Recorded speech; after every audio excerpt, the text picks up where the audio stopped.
Para crear imperios, construir el comercio mundial, para la vida diaria y para la guerra, los trenes han sido los motores del cambio. Para contar la historia de los trenes, miraremos al pasado, a las grandes ciudades contemporáneas, a los lugares más accidentados y preciosos, y al futuro. Trenes rápidos y lentos, grandes y pequeños, historias que conocemos e historias que nos sorprenderán. Los trenes han cambiado el mundo.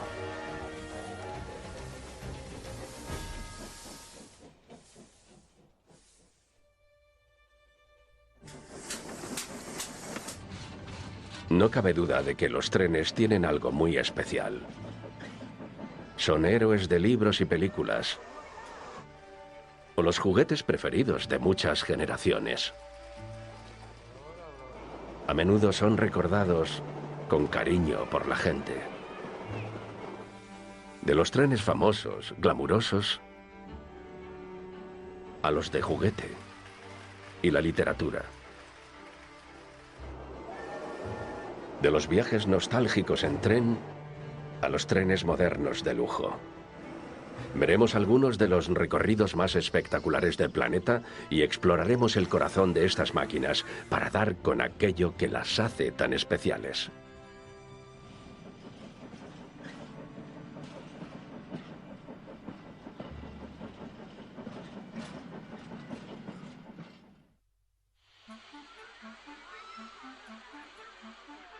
Paul Theroux, el gran cronista de viajes, dijo: «Raras veces oí el paso de un tren sin sentir deseos de montar en él». La poeta Edna St. Vincent Millay fue más entregada. Hasta ahora no hay tren que no tomaría. No importa su destino final. ¿Por qué genera tal entusiasmo? La gente ve los trenes y piensa, sí, los necesitamos. Necesitamos trenes por toda clase de motivos, porque son grandiosos, refinados, muestran nuestros logros como país, demuestran que son maquinarias poderosas. Los ferrocarriles siempre han sido fascinantes, emocionantes. Y no son otra locomotora de vapor que se acerca. Son todos los valores de sus empresas: llevar personas, mercancías. La extraordinaria ingeniería civil que necesitaron para cruzar colinas, subir valles y todo tipo de sitios. Toda la historia del ferrocarril me ha fascinado durante años. Al ver un tren, no desaparece en un abrir y cerrar de ojos. Su viaje tiene un fin. Los trenes prometen llevarnos a otras partes y cuando estamos a bordo de uno, es un no parar. Tanto si son rápidos o de vapor, todos ofrecen a través de sus ventanas unas vistas incomparables. Si viaja en tren, podrá ver unos paisajes fantásticos, pero también verá las partes malas, sórdidas de las ciudades industriales, porque por ese motivo se construyeron los ferrocarriles. Los trenes han cambiado nuestra forma de ver el mundo y de ver a los demás.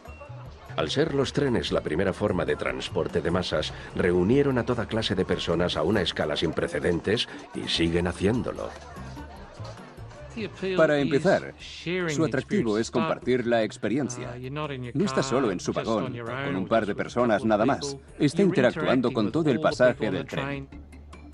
Interactuar con los demás, aun cuando las condiciones son poco propicias, sigue siendo una forma con la que los trenes alteraron las vidas de las personas. A veces hay molestias. El revisor puede ser un maleducado por cualquier razón espúrea, o el tren se puede averiar. Usted puede quedarse en cualquier estación porque hayan cancelado el tren. Todo esto forma parte de la vida en sí misma. Yo pienso que nunca se pierde el tiempo al viajar en tren. Aquí soy parcial, no buscaré excusas. Me gusta ir en tren.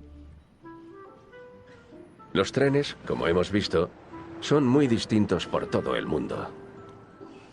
Pueden ser elegantes y súper rápidos, o tambaleantes y súper abarrotados. Aún así, esté donde esté, ir en tren crea una experiencia compartida, esté con quien esté. Los trenes tienen una cultura. Si sabe de ferrocarriles, no necesita hablar otro idioma.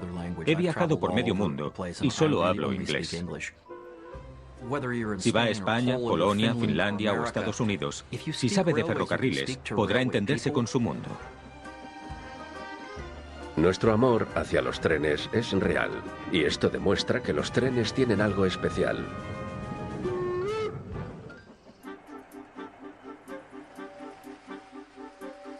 Creo que muchos, sobre todo los niños, tienen como primer hobby los trenes de juguete. Probablemente haya muchos más niños que niñas que tengan trenes de juguete, que empiecen coleccionando trenecitos con números y esas cosas.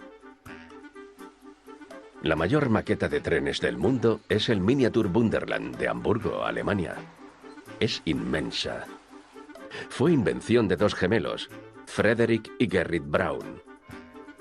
Frederick tuvo la inspiración del Miniatur Wunderland al visitar una tienda de modelismo allá por el año 2000. Aquella visita evocó unas emociones y recuerdos de su infancia tan fuertes que a las pocas horas Frederick llamó a su hermano y lo convenció con su entusiasmo para construir la mayor maqueta de trenes del mundo. Solo 12 meses después, el 16 de agosto de 2001, se inauguró el Miniatur Wunderland. Empezó con solo 3 zonas temáticas: Alemania Central, Canufingen y Austria. En la actualidad son 9. La última, Italia, se inauguró en febrero de 2018. El ferrocarril en miniatura contiene más de 15 kilómetros de vías, más de 1000 trenes y ha costado más de 20 millones de euros hasta la fecha. Y sigue expandiéndose.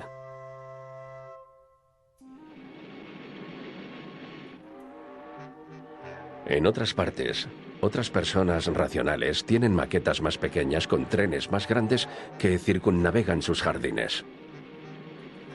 Usted podría comprar un tren de jardín en una tienda, de lo populares que son. Pero la mayoría de aficionados y de observadores neutrales coinciden en que la gran época de glamour, aventuras y misterios desapareció detrás del vapor. Un inglés que esté en la estación de York, por ejemplo, nunca sonreiría al ver pasar un diésel o un eléctrico. Pero cuando pasa por sorpresa un tren especial de vapor por la estación de York,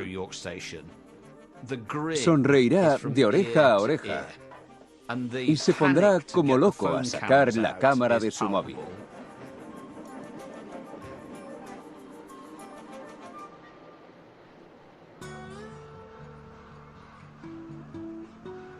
Los trenes de vapor están vivos, aun estando estacionados. Con el zumbido y el ajetreo de la apertura y el cierre de sus puertas, la búsqueda de asientos, el estrépito de los anuncios en el andén. ¡Todos a bordo! ¡Todos a bordo! ¿Pero está parado o en tensión esperando? Silbato, bandera, señal, ya.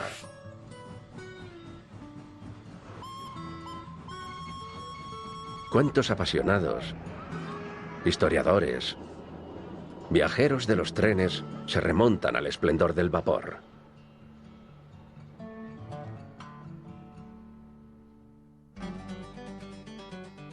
Tengo pruebas documentales de que me enganché con 2 años y medio, pero estoy convencido de que empecé con las locomotoras de vapor, que sin lugar a dudas me parecen la máquina más demostrativa que ha creado el ser humano.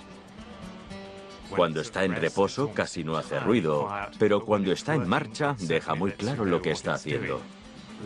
En una locomotora de vapor hay una relación entre los tripulantes, 2 seres humanos, y el motor.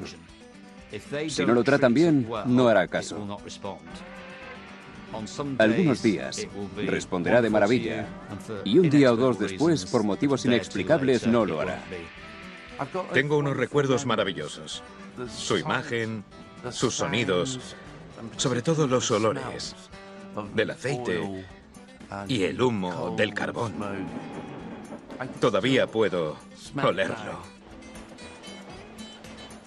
Recuerdo claramente que, con 4 años, mi padre me llevó a la estación central, al andén 1, junto a una enorme locomotora verde, la C-38. Y me dejó muerto de miedo. Pero despertó algo en mi interior que sigue estando ahí desde entonces. Tenía 6 años cuando me subieron a la cabina de una locomotora de vapor que conducía mi abuelo.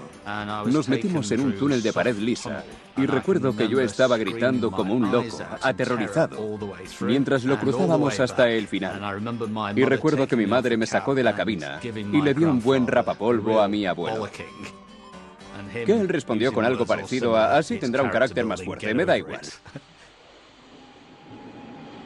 Por aterradoras que estas máquinas de una era pasada puedan ser para un niño, se clavan en la psique, extendiendo la grandeza de las locomotoras de vapor a todas nuestras mentes. El tren de vapor produce un deseo innato por el pasado que fomenta la restauración y el uso de estas grandes locomotoras hasta la fecha. A la gente le gusta el vapor. Es un medio de transporte elemental. Creo que la tecnología de una máquina de vapor es atractiva. Al verla en acción usted piensa: vaya, es genial. ¿A quién se le habría ocurrido eso? Tiene un tender que lleva agua, tiene carbón o aceite, que al quemarlo convierte en el agua en gas, y al llevar ese gas a los cilindros, empuja un pistón hacia adelante y hacia atrás que hace girar un eje, y todo eso se convierte en el movimiento de las ruedas. El Puffin Billy Railway, que circula por las Dandenong Ranges de Victoria, Australia, es un ejemplo de una máquina de vapor restaurada que ahora hace de línea de turismo. Esta aventura, que serpentea por los preciosos bosques de helechos, es una de las pocas experiencias en tren que permite a sus pasajeros, jóvenes y adultos, vivir el sueño de trabajar en un tren, tutelados por un profesional con experiencia.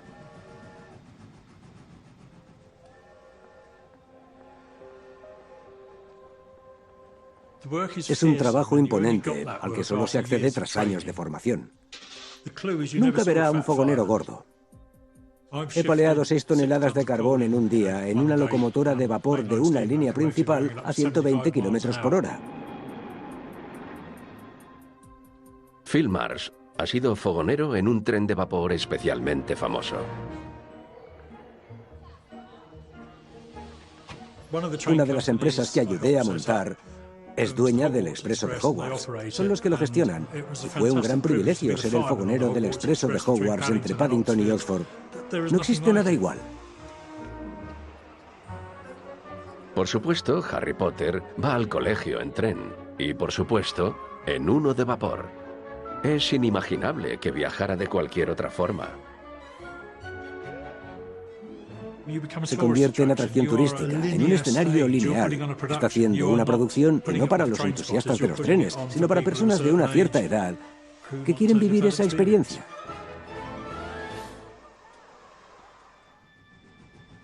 En realidad, el Expreso de Hogwarts recorre la ruta del Jacobite, un tren de vapor popular que forma la línea West Highland de Escocia, a diferencia de Harry Potter, que coge su tren al Colegio Hogwarts de Magia y Hechicería en el famoso andén 9 3/4 de la estación de King's Cross en Londres. Fans y turistas deseosos de vivir el mismo viaje suben a esta locomotora humeante en Fort William, en las tierras altas escocesas.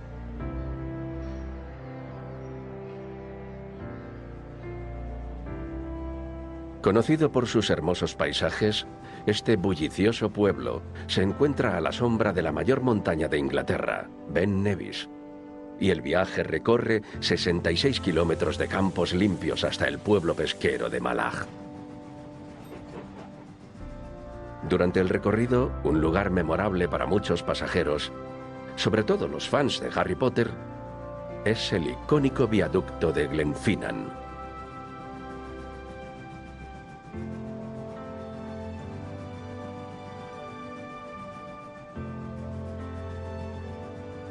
Se dice que a J.K. Rowling se le ocurrió la idea de Harry Potter mientras viajaba en el tren que va de Manchester a Londres.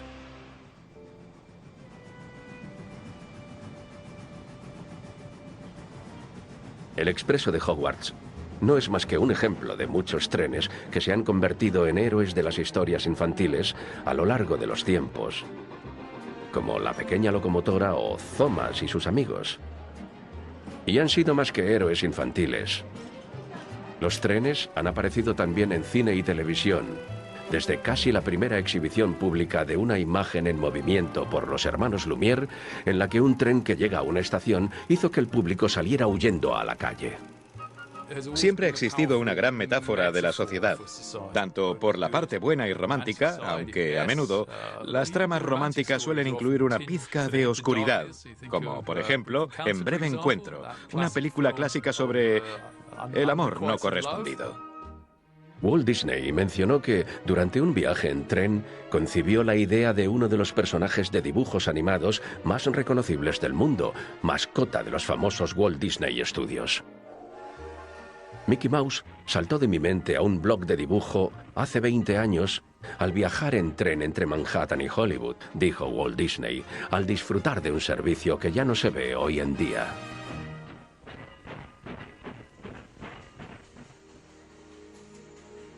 Pero no solo los artistas pueden decir que viajar en tren les dio una gran inspiración. La Madre Teresa afirmó que su decisión de fundar las Misioneras de la Caridad fue una intervención divina que tuvo lugar mientras viajaba en tren. Fue una monja albanesa llamada Agnes que hizo sus votos y recibió el nombre de Teresa. Se marchó a dar clases en Calcuta. Volvía a Darjeeling en el ferrocarril cuando recibió lo que ella llamó un mensaje de Dios. Supuestamente Dios le dijo que dejara su trabajo como profesora y se marchara a vivir con los pobres de Calcuta, a hacer su buena obra. Y eso hizo. Vivió esa vida durante medio siglo y hace cosa de unos pocos años fue canonizada. Y ahora es Santa Teresa de Calcuta.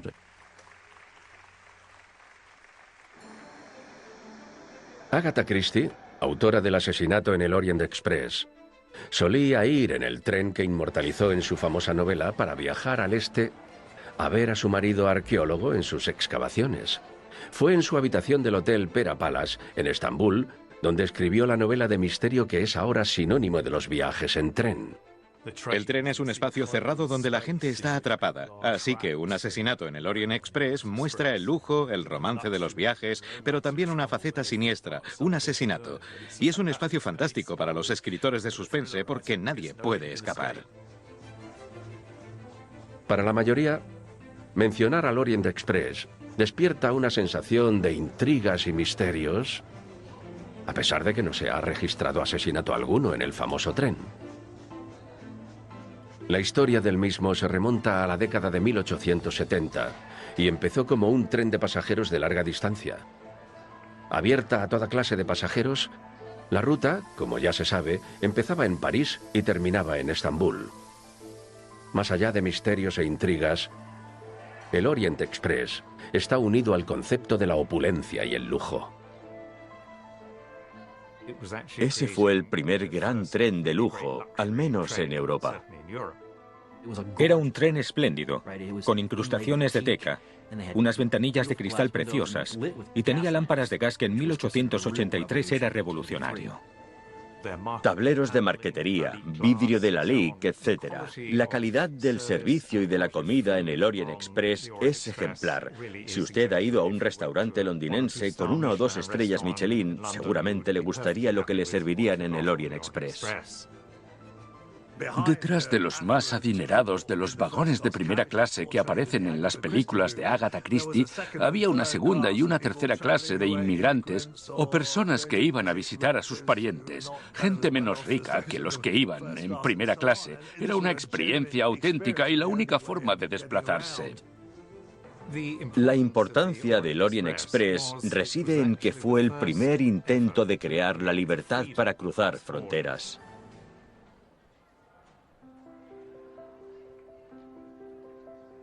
El Orient Express introdujo el concepto de los viajes que cruzan varias fronteras, cambiando el mundo. En 1871, los trenes unificaron a los 39 estados alemanes, conectados gracias al ferrocarril. Un belga de nombre George Nagelmakers, que se consideraba a sí mismo paneuropeo, tuvo la gran visión de crear un servicio de ferrocarriles internacional. El talento de Nagelmakers consistía en hacer que otros hicieran cosas. Resulta de casualidad que era un buen amigo del rey de Bélgica, y ese era un buen punto de partida. El rey de Bélgica era pariente de la mayoría de monarcas de toda Europa. Es alguien al que conviene conocer, y Nagelmakers pudo organizar un tren internacional que pasaba por 7 fronteras internacionales diferentes, y ese es el logro de verdad. Saliendo de la estación de París Este a las 7:30 del miércoles, para llegar a la terminal de Sirkeçi en Estambul, un sábado por la mañana, se promocionaba como un Service Rapide sans changement des Botois, un servicio rápido sin cambiar de tren. Su efecto transformó a los países a una escala sin precedentes, modernizando rápidamente a países sin desarrollar, y todo gracias a un tren.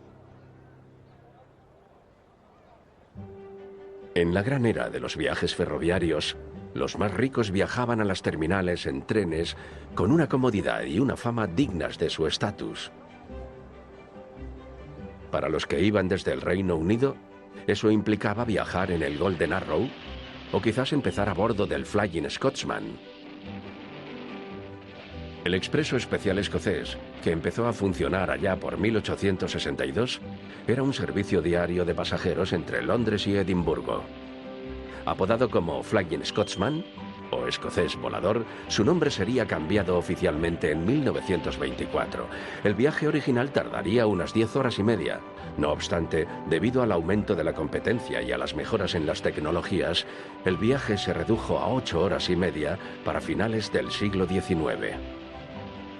Pasarían casi 50 años hasta que se arañó otra hora del viaje, cuando la locomotora Gresley clase A4 Pacific, nombrada por su diseñador e ingeniero Sir Nigel Gresley, tiraba del tren. A mí me fascinarían algunos de los grandes expresos, pero lo curioso es que lo que me fascina de verdad es la cabeza del tren, las locomotoras, lo que los empuja y los ferrocarriles por los que van. Sir Nigel Gresley se hizo famoso por diseñar locomotoras potentes, elegantes y rápidas. Sus trenes aerodinámicos son considerados los primeros trenes de alta velocidad del mundo, sentando unas nuevas bases de comodidad, velocidad y seguridad ferroviarias. El Flying Scotsman es considerado la locomotora de vapor más famosa del mundo, y el 30 de noviembre de 1934 batió el récord de ser la primera máquina de vapor en alcanzar los 160 km por hora. La Mallard, la otra locomotora famosa de Gresley, aún tiene el récord mundial de ser el tren de vapor más rápido. Me habría encantado viajar en uno de los dos. Era el sumum de los viajes ferroviarios. Muchos de estos trenes con nombres famosos sobreviven como experiencia de placer para turistas. Pero el Flying Scotsman sigue siendo un servicio regular entre las capitales de Inglaterra y Escocia. En la actualidad, el Flying Scotsman tarda poco más de 4 horas, impulsado por un Intercity 225 eléctrico capaz de alcanzar los 225 km por hora. Los trenes de lujo se remontan a la década de 1860, definiendo una era de romances asociados a los ferrocarriles. Fueron diseñados para ofrecer a sus pasajeros ciertas comodidades durante largas distancias y promocionaron los conceptos más tempranos del turismo, permitiendo que sus pasajeros disfrutaran de viajes cómodos y apacibles a lo largo de un país o de varios continentes. Antes de la llegada de los coches cama y restaurante, los viajes en tren de larga distancia eran experiencias nada cómodas. Apareció George Pullman e hizo un par de cosas. Rediseñó el coche cama para que fuera mucho más cómodo que antaño. No inventó el coche cama, ya existían otros anteriores. Lo que él hizo es construir los coches cama y luego licenciárselos a los ferrocarriles. Y así en Norteamérica, un tren Pullman es sinónimo de un tren con coches cama. George Pullman completó su primer coche cama de lujo en 1864, y el presidente Abraham Lincoln, impresionado con los resultados, encargó a Pullman la construcción de un tren presidencial. Por desgracia, Lincoln nunca llegó a ver ese tren. El vagón de lujo se utilizaría para transportar el ataúd de Lincoln desde Washington, D.C., hasta su ciudad natal de Springfield, Illinois. Cientos de miles de personas se acercaron a la ruta para homenajear al difunto presidente. Este suceso consolidó el éxito de Pullman como empresario ferroviario, convirtiendo su nombre en sinónimo de la clase y el lujo. Como Pullman controlaba los coches Cama, podían ir más lejos que cualquier ferroviaria individual. Había decenas de empresas distintas llevando sus trenes del punto A al B, pero Pullman podía decir: muy bien, pero cuando lleguéis a tal sitio, esta empresa llevará nuestros coches Cama, con sus pasajeros dentro, al siguiente lugar. El éxito de George Pullman y sus innovaciones en los viajes en tren también inspiraron a otros. Así comenzaron por el mundo entero muchos viajes ferroviarios de larga distancia que ofrecían un servicio de primera calidad a sus pasajeros. Cuando viajo por Europa, a menudo suelo ir en las clásicas líneas principales. En ellas, uno se hace una mejor idea de los espacios. Por ejemplo, viajar por la costa occidental de Italia es fantástico. Es una combinación maravillosa de un sol radiante, con atisbos de viñedos, el centelleante mar Mediterráneo, etc. El viejo glamour de los viajes en tren ha caído, sin duda alguna. En la edad de oro de los ferrocarriles, tal vez no hubo un tren más relacionado con el glamour en Inglaterra que el Golden Arrow. Introducido en 1926, el Golden Arrow, un tren y barco de lujo, era la forma en la que los pasajeros de primera clase iban de Londres a París. Si hay una cosa que quisiera hacer antes de morir, sería ir en él. Me imagino ir pasando un pueblo detrás de otro, gin tonic en mano, contemplando unos paisajes asombrosos. Ofrece una vista real de un país desde el tren.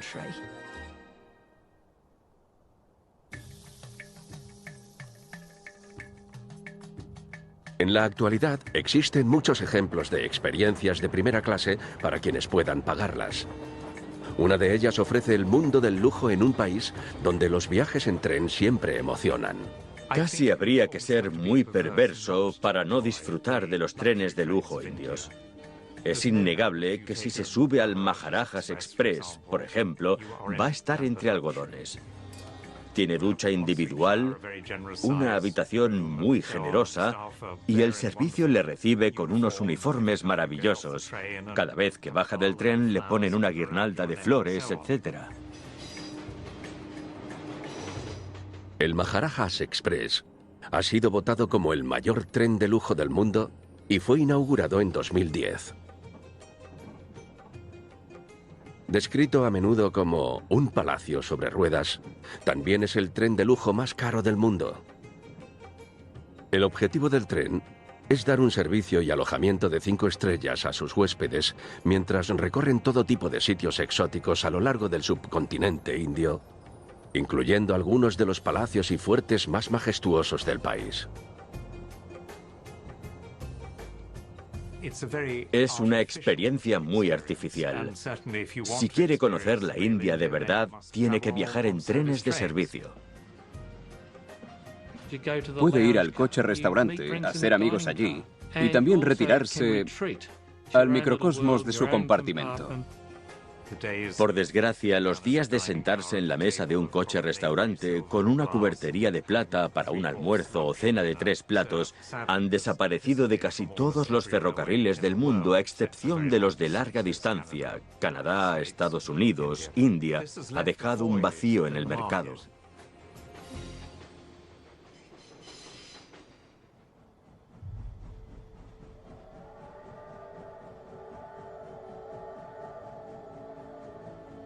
Las empresas privadas entienden cuál es el atractivo de los trenes y que los que parecen más especiales son los que tienen nombres especiales.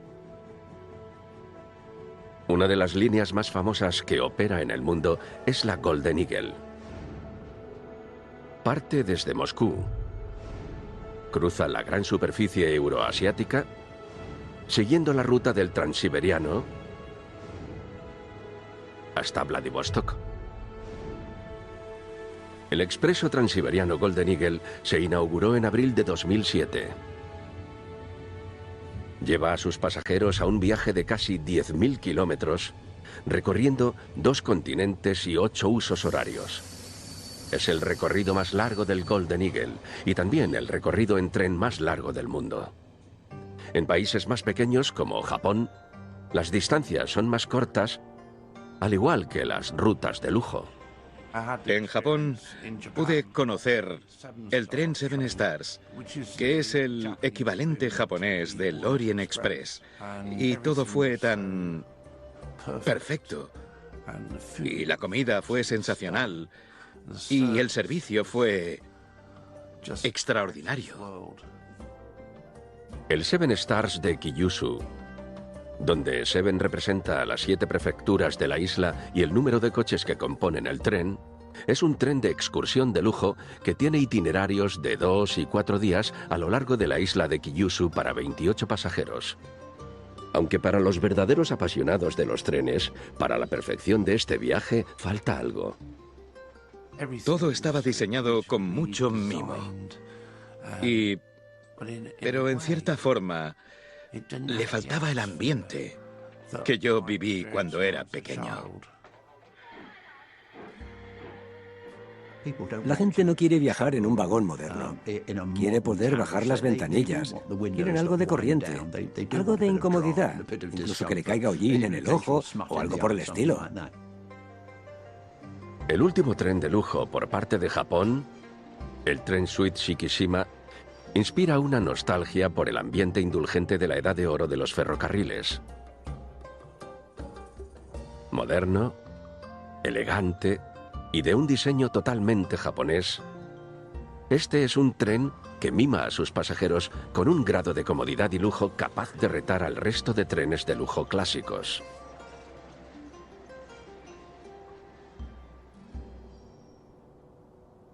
Canadá también tiene una larga historia de ferrocarriles de larga distancia. De hecho, la radiodifusión canadiense debe su existencia a los trenes que en 1920 ofrecieron una emisora de radio de a bordo como distracción para los 4 días y medio que llevaba el viaje de Montreal a Vancouver, necesitando la construcción de 11 emisoras a lo largo de su ruta. Canadá conserva un tren transcanadiense como símbolo. La presencia de ese tren tiene un efecto simbólico, capaz de hacer que la nación se sienta como una sola entidad. Hace no tanto, fui con mi mujer de Toronto hasta Vancouver. Fue una delicia y también fue fascinante. Esa monotonía de las praderas a medida que íbamos recorriendo terreno llano, que empezó a cambiar a medida que subíamos por las rocosas y luego bajamos por el otro lado hasta Vancouver. Es un viaje impresionante.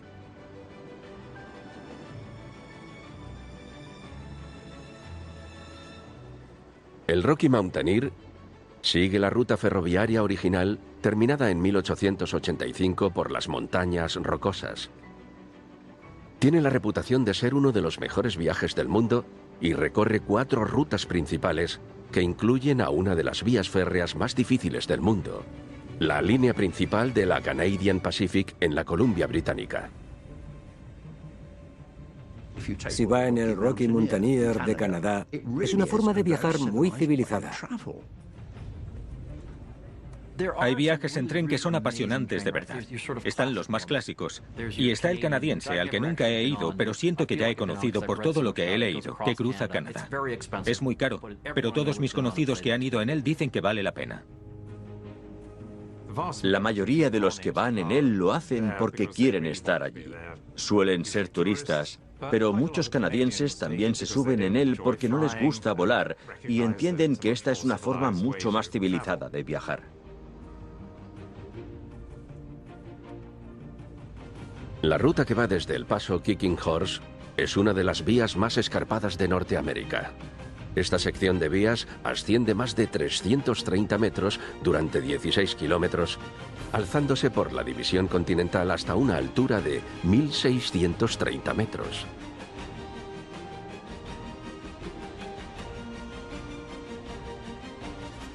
Los vagones hechos a medida permiten a los pasajeros disfrutar de las espectaculares vistas con sus ventanas que llegan hasta el techo, cúpulas de cristal y asientos reclinables.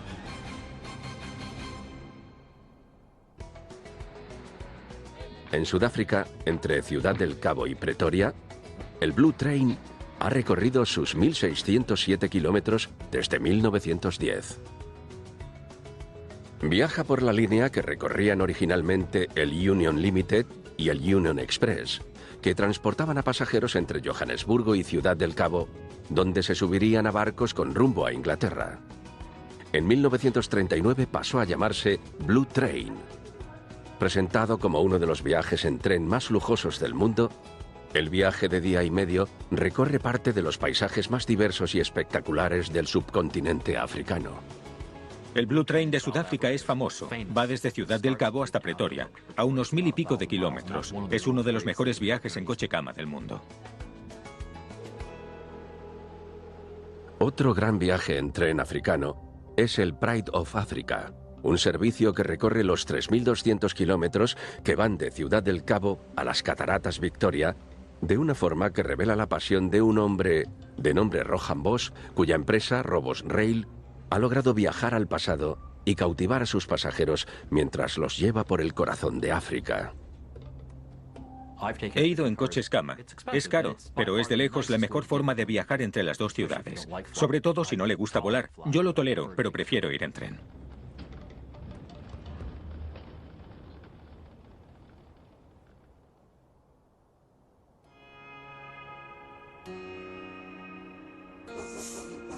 Los trenes pueden llevarnos a sitios donde nunca habíamos estado.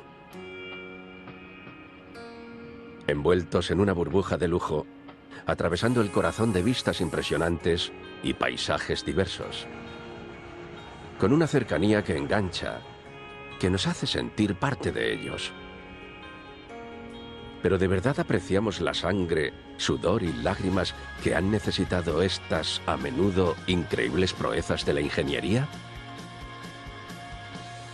El primer ferrocarril transcontinental atravesaba el Istmo de Panamá. El canal abrió en 1914. Pero ¿a qué precio? Clima, enfermedades, una fauna feroz y lluvias tropicales. 5 años de calvario. Una mortalidad del 20% al mes en el peor año, 1852, cuando se enviaron a 50 ingenieros estadounidenses a supervisar las obras. 48 murieron antes de Navidad. Algunos de los viajes en tren más interesantes están al sur de Panamá, que recorren los vastos, a menudo agrestes, accidentados y hermosos países de América del Sur. Hay un tren que va desde Cuzco a un lugar que cambió nuestra forma de entender la historia: las ruinas incas del Machu Picchu. El magnífico complejo de piedra construido en los Andes, envuelto en el misterio de por qué se construyó. ¿Para adorar y hacer rituales? ¿Para expresar poder? Ese debate sirve para pasar el tiempo en el viaje de vuelta.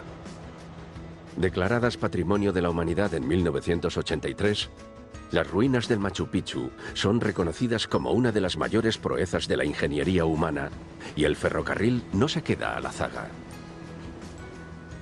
Fundada como un pueblo ferroviario, Aguascalientes ahora tiene una población permanente de más de 8.000 residentes, y en temporada alta es visitada por hasta 4.000 personas al día, las cuales dependen de la fiabilidad del ferrocarril.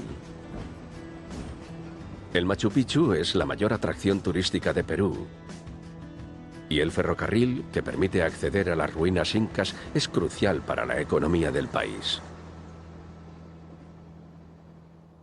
Belmont, la empresa que opera trenes de lujo por todo el mundo, tiene un servicio en la ruta Cuzco-Machu Picchu.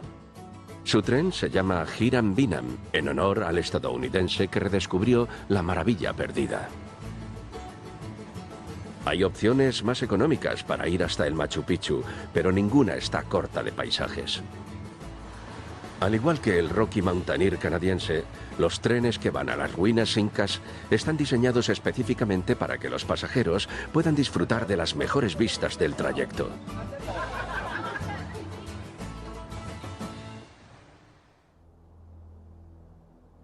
Los Andes en América del Sur presentaron muchos desafíos a los ingenieros ferroviarios. La construcción de la línea Guayaquil-Quito ha sido descrita como la vía férrea más compleja y la obra de ingeniería más difícil del mundo. Archer y John Harmon, dos hermanos estadounidenses, fueron contratados para ocuparse del proyecto a finales del siglo XIX, financiado en buena parte con dinero inglés. Debido a la densa vegetación y a la inestabilidad geológica del entorno, el ferrocarril sufrió muchos contratiempos, como inundaciones y deslizamientos de tierra, tanto en su construcción como en los años posteriores a 1908, cuando fue terminado. Pero el mayor reto sería el ascenso a las montañas y la construcción de las vías en zigzag, que alcanzan una altitud de 3.609 metros en su punto más álgido. Conocida como la Nariz del Diablo, es una de las principales atracciones del ferrocarril ecuatoriano, descrita como la montaña rusa más imponente del mundo. Muchos miles de trabajadores perdieron la vida durante su construcción. El tren Guayaquil-Quito de Ecuador ha sufrido mucho a lo largo de los años, pero ha sido reconstruido. Es una proeza de la ingeniería. Sus viaductos, túneles, zigzags. La curvatura total de la línea Guayaquil-Quito a lo largo de todas sus curvas equivale a 45 círculos completos. La finalización de la línea redujo el viaje de 2 días en mula entre las dos ciudades importantes del país a 12 horas en tren. Es una experiencia muy interesante la de recorrer los Andes en este ferrocarril tan sumamente dramático, pasando la noche en haciendas. En las estaciones locales crearon cafeterías para los lugareños y los turistas y abrieron tiendas para vender la artesanía local. Ha sido una forma muy interesante de utilizar la reconstrucción del ferrocarril para revitalizar a las comunidades y sus economías.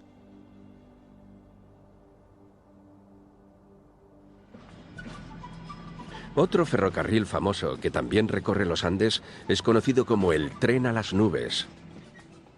Su nombre viene de su gran altitud y es un conocido servicio turístico que hace viajes de ida y vuelta durante 15 horas. Situado al norte de Argentina, su línea tiene más de 400 kilómetros de longitud y sus pasajeros pueden deleitarse con un paisaje imponente mientras el tren sortea abundantes puentes, túneles, viaductos y también espirales y zigzags. Esta vía férrea que llega a tocar las nubes es una de las más elevadas del mundo. Otro tren andino que va de Juliaca a Cuzco fue el más alto del mundo durante muchos años. Hay 2 trenes en Perú que son de lo más emocionante. Llegan a tal altura que los trenes necesitan llevar oxígeno. Inaugurado en 1908 y alzándose a casi 4.000 metros en menos de 76 kilómetros, el Juliaca-Cuzco tenía el récord de altitud hasta 2006. El ferrocarril Shanghái-Tíbet es el servicio de pasajeros más elevado del mundo. Inaugurado en 2006, el paso de Tangula está a más de 5.000 metros sobre el nivel del mar y el túnel de Fengusán, a 4.905 metros, está a 100 más que el siguiente túnel más alto del mundo. Debido a la altitud, es imposible hervir agua, así que el servicio de a bordo no incluye arroz. La longitud total de la línea es de casi 2.000 kilómetros e incluye 675 puentes. Ya que más del 80% de las vías están por encima de los 4.000 metros, la mitad de estas van sobre el permafrost. A saber lo que pasaría si el cambio climático deshiciera el permafrost. Ese ferrocarril se desintegraría. Pero me encantaría viajar en ese tren. Y tienen oxígeno en todos los asientos y hasta un médico en caso de que alguien tenga un problema. Para combatir la inestabilidad inherente en el permafrost, los ingenieros han recurrido a muchas soluciones, como la instalación de tuberías subterráneas que liberan el nitrógeno líquido para mantener el suelo congelado. Es un viaje a lo largo del Tíbet, que en resumidas cuentas era un país secreto hasta hace poco. Y poder verlo, poder ver el Himalaya, debe ser algo apasionante.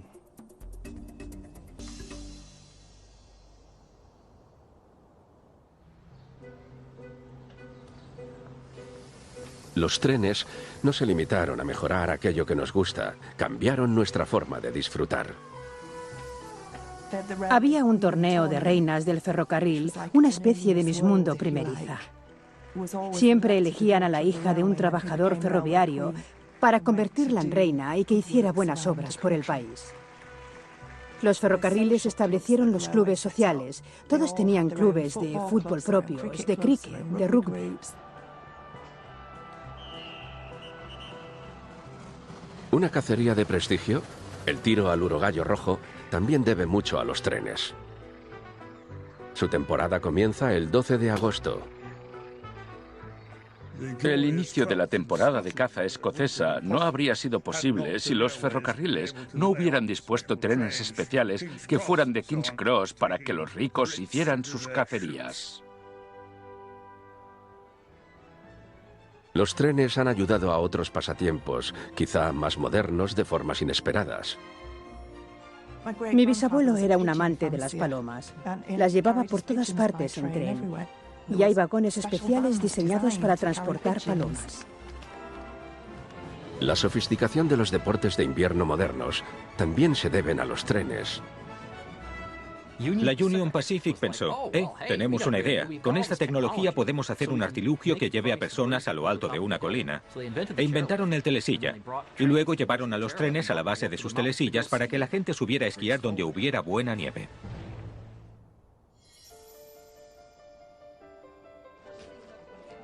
Una buena nieve es un ingrediente fundamental de los viajes en tren que muchos señalan como los más apetecibles. Como los que llevan a través, o más bien por encima, de los Alpes suizos. La mayoría de viajes por Suiza recompensan con sus vistas, pero algunos, como la subida al Pilatus, también destacan por su trabajo de ingeniería. Inaugurado en 1889, el Pilatusbahn es el ferrocarril de cremallera más escarpado del mundo. Su media hora de viaje desde el lago de Lucerna, que se acerca a la cumbre del monte Pilatus, a más de 2000 metros, tiene una pendiente máxima del 48%. El tren, originalmente de vapor, ha sido modernizado y ahora es eléctrico, pero utiliza las vías originales y estas, debido al sistema de cremallera, no tienen agujas convencionales. Un sistema de desvío especial dirige el tren, que al agarrarse a la cremallera con sus piñones, alcanza una velocidad máxima de 10 kilómetros por hora. Y la vista le recordará a qué ha venido con cada metro que recorra. Viajar por los Alpes suizos es la experiencia más maravillosa en cuanto a vistas panorámicas. Yo siempre digo a los demás, no paguéis de más por ir en el tren de alta velocidad por el túnel base, porque no veréis nada. Si queréis ver las montañas, coged el tren que las pasa por encima. El otoño pasado pude viajar en el Glacier Express. En realidad, pasa por el lateral de un valle, luego entra en el túnel y sale por encima porque el túnel fue excavado en la montaña, un acceso de lo más espectacular. Al ir sobre los valles, se instalan unos viaductos enormes, maravillosos, que realzan el paisaje sin destrozarlo. Viajes favoritos, paisajes alterados, mercancías que cambiaron economías, expresos y cercanías que cambiaron nuestra forma de vivir y trabajar. Y hay algo más. Los trenes tienen algo más. Porque sus viajes ofrecen algo más que una vista del paisaje. Los trenes son una ventana a nuestro pasado con vistas a nuestro futuro. Y así es como los trenes han cambiado el mundo.